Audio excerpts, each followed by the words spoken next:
to be the kindest driver, but let's do a quick acceleration test while we're at it.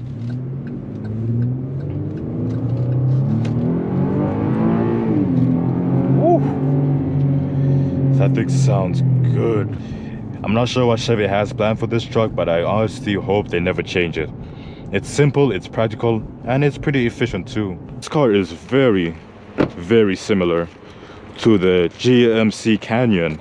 They are almost like twins almost. V4, we've hit the perfect state where we don't need all 6 cylinders anymore. But again, it kicks in and out, it like shifts in and out of it all the time. And talking about the shifting, alright guys, welcome back to the channel. Today I got the key to a 2020 Chevy Colorado Z71. And yes, it does sound fancy, but let me quickly run you through what the Z71 package is. It's basically the off-road version for the Colorado. Beefier suspension, some undercover plating for your transfer case in case you do hit our hawk, and some tow hooks all around. But it still does maintain the luxury of a base model Chevy, but this is like slightly better, and it's a V6.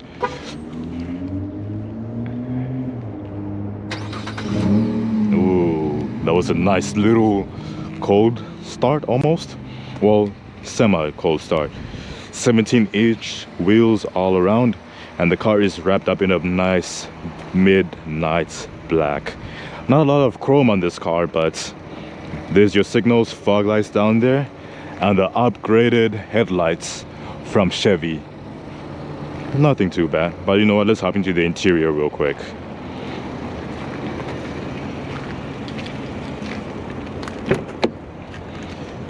Some plastic all around over here, nothing crazy. Some leather trim over here, and more plastic and window controls, which only work when the car is fully on. Some nice leather ride going around, and some looks like cloth almost, probably just for cost savings as well. Cloth mats as well, and your pocket over here. Coming further into the back, you get 2 USB ports, your 12-volt charging port over here as well. And if you come here, wiggle your fingers inside, you get your cup holders. Nothing too fancy. The thing is, this car is very, very similar to the GMC Canyon. They are almost like twins almost. Z71 off-road packaging, labeling pretty much everywhere. And hopping inside. Before we hop in, these are your light controls, your 4-wheel drive or 2-wheel drive selector, your gauge cluster brightness, and here are your window controls, mirror controls, and door controls. Nothing too crazy, pretty simple stuff that anyone can pretty much figure out at a glance. And your parking brake is all the way down here. And if you want to pop the hood, this is the hood. Powering this thing is a 3.6 liter V6, pushing 308 horsepower and around 275 foot-pounds of torque, predominantly only to the rear wheels, but again, you can change it to all-wheel drive. There you go, the engine bay is dusty because this thing has seen some off-road action, but it's nothing too crazy. And this is like one of the few cars that actually look good while they're dirty. And this is what our key looks like.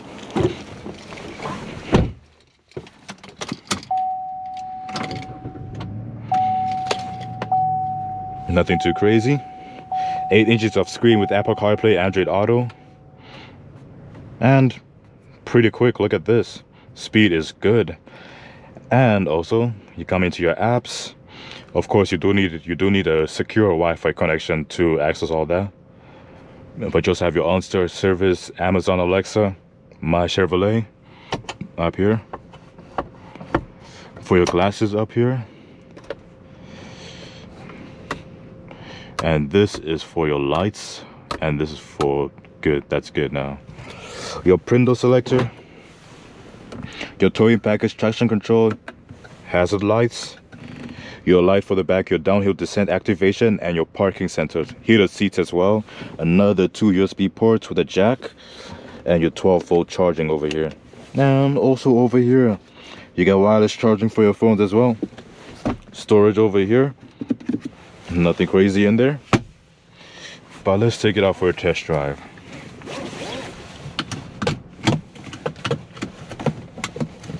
There. Heated seats as well, cruise control activation over here, and your menu selector to go around your menu. pretty decent, nothing too crazy. And oh, fun fact. You see that? It goes from V6 to a 4-cylinder sometimes to save you a little bit extra on gas. You see it alternate between the two as we drive around. But as I say, the point I say it still stands. This thing still does feel like a Canyon almost. Just because they're pretty much almost the same. The GMC Canyon is going to be the luxury version of this one. Again, 3.6 liter V6, 308 horsepower, 275 foot-pounds of torque, powering all four wheels. Has a nice rumble to it. Seems active enough, fast enough, quick enough. It gets you from point A to point B very well, and the thing is, it does very well in city driving, even though it's more focused to be off-road. So all the bumps you find in the city basically do nothing to you, because the suspension is so soft, like you're floating basically. But yes, the feel about it does feel kind of boaty. You do feel like you're in a truck still. Like, it's not gonna fully isolate you from the road, but still does a very good job at it. But let's do some audio check.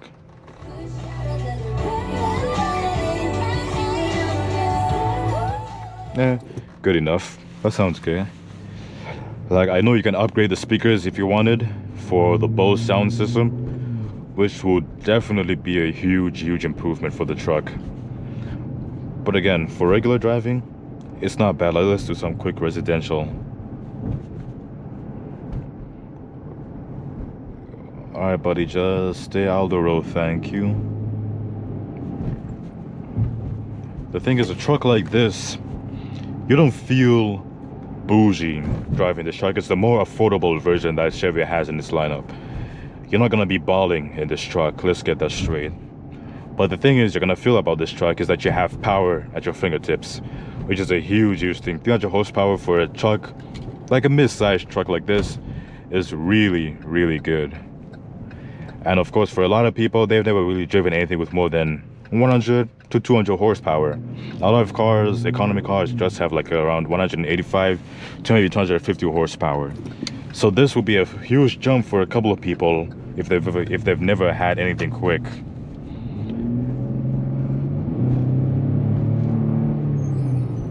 And the car still sounds good while at it. I'm not sure what Chevy has planned for this truck, but I honestly hope they never change it.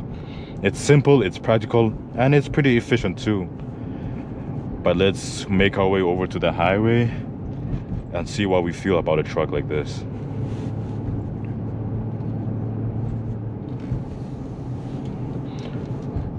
Brakes are pretty beefy, just because you already know that we have downhill descent assist, so you know we're not gonna get screwed over.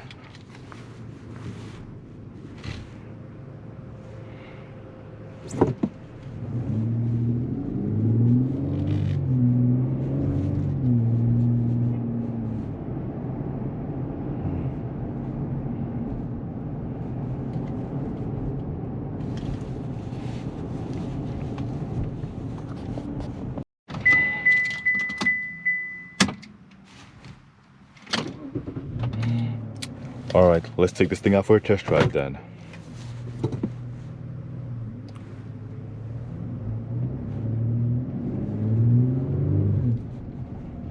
Yeah, still sounds like a good beefy V6 either way. And since we're in residential area, we're not gonna try and go too crazy, but we're gonna enjoy the ride as a normal regulated civilian as we slowly get to where we need to go. Overall, even though this thing is the off-road package to Z71, you can still tell that the tires, the off-road tires at least, make the ride a little bit more noisy almost. These tires, yes, you can drive them on the road and off-road, but the thing is, it's slightly more noticeable than the simple Colorado that doesn't have the Z71 package. But honestly, that's like the only major big difference that I see with this car. Aside with that, and that the GMC Canyon and this car are very similar. Super similar, in fact, that I'm sure they just threw a GMC badge on it, put some extra stitching all around it, make it look a little bit more luxury, and they call it a day. I humbly pretty much think that's what they did.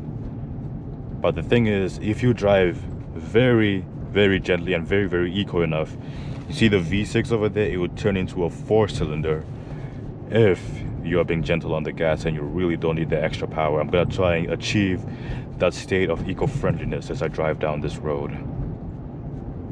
Come on. But as we continue, you do feel a little bit of road noise coming in. Insulation may not be the greatest thing on the planet, but that's like negligible stuff. See, we just hit V4. We've hit the perfect state where we don't need all 6 cylinders anymore. But again, it kicks in and out. It like shifts in and out of it all the time. And talking about the shifting, the shifts in this thing are very crisp. 8-speed automatic transmission makes this thing very, very nice to drive.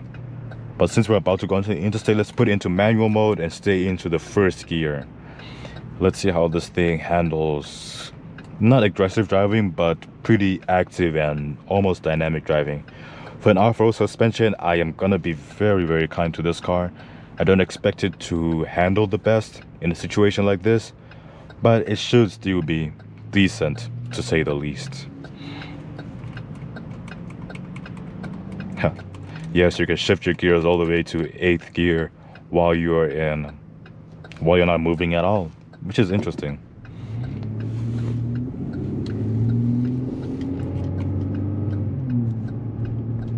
The shifts are very responsive, but let's floor it uphill. Nice. The thing is, this truck sounds really, really good as it accelerates. Even though we were heading uphill, this thing sounded very, very good. And let's not go on the interstate because the ramp going onto it is not moving at all, and I don't want to spend an extra 10 minutes waiting for, like, look at all this traffic. That is crazy.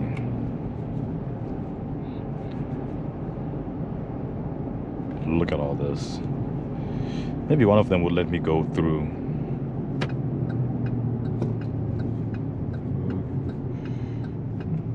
Will you let me go through? No. I guess not. Huh. Wow. That's okay. Wow. Well, that's fair. I did kind of try and cut them off, so I don't blame them, but it is what it is. Not everyone's going to be the kindest driver, but let's do a quick acceleration test while we're at it.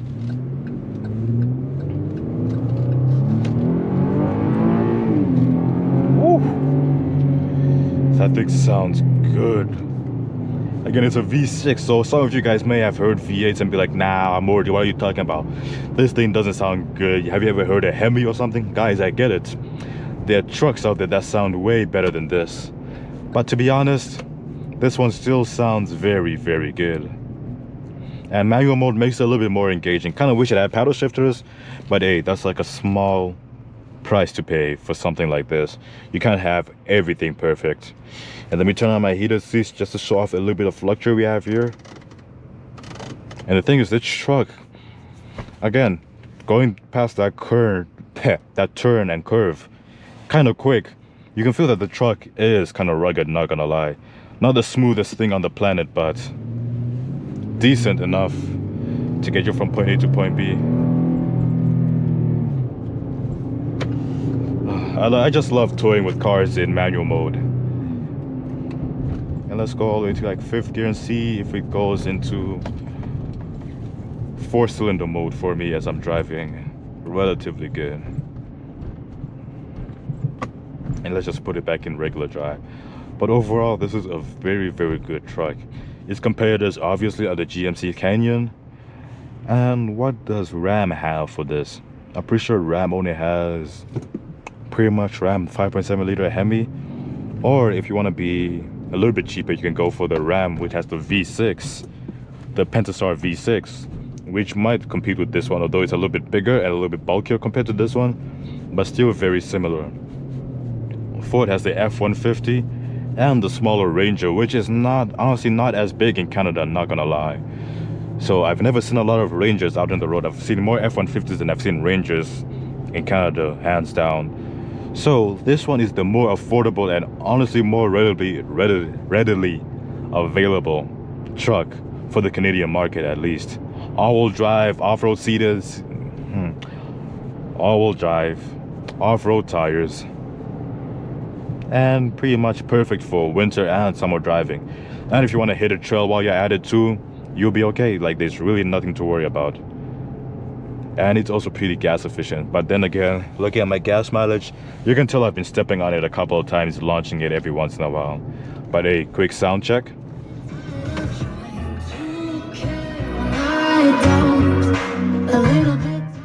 Yeah, pretty loud. And the thing is, you can control your FM radio from over here, going up and down, which is pretty cool.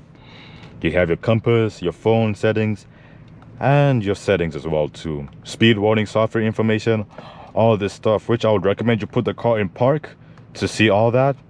But nothing crazy, you know.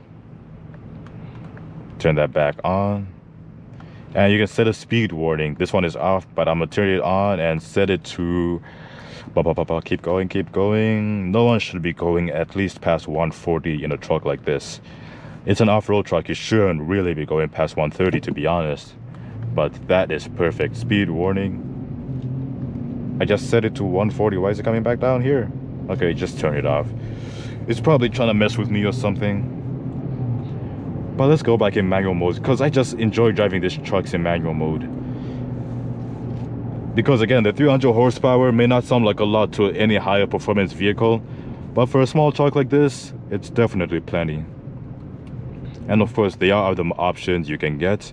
For example, you can get the Bose sound system to make it much louder, and probably higher quality seats if you really wanted something like that. But overall, it's nothing too crazy, and this truck is perfect for city commuting and for off-roading if you really wanted to. But anyway guys, this has been Morty. Take care and peace.